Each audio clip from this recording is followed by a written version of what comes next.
Саламатсыздар ма балалар? Маған дәл осындай комментарий келген екен. Амалдарды дұрыс ретімен дұрыс шығару үшін балаға қалай түсіндіруге болады? Бірінші мынаусы, одан кейін мынаусы деген сияқты дейді. Өрнектердегі амалдардың орындалу ретімен түсіндіретін болсақ, бізде ең әуелі мына жерде жақшаның ішінде орындалады. Жақшаның ішін орындаймыз. Бұл бірінші жолы. Жақшаның ішін көбейтіп аламыз. Ал мынау бөлу екінші жол болып есептеледі. 18 бөлеміз.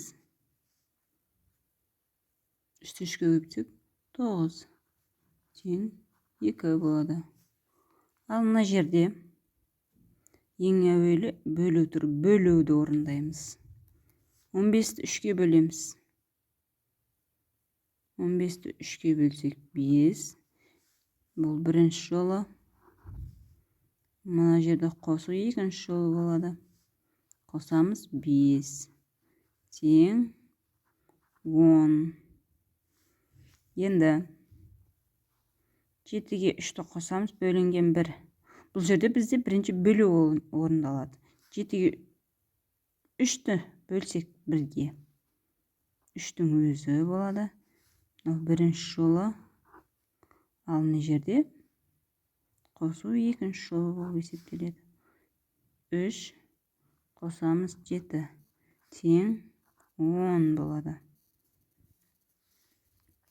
Енді мына жерде жақша бар. Жақша ішінде 5-ке 5 қосамыз.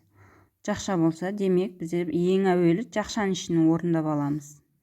5-ке 5 қоссақ 10. Бұл бірінші жолы. Мына бөлу екінші жолы болады.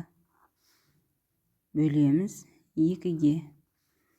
10-ды 2-ке бөлсек 5. Дәл осы сияқты балалар, сіздерде де үйде математикадан есеп келсе, жақша болса, ең әуелі жақшаның ішін орындаймыз.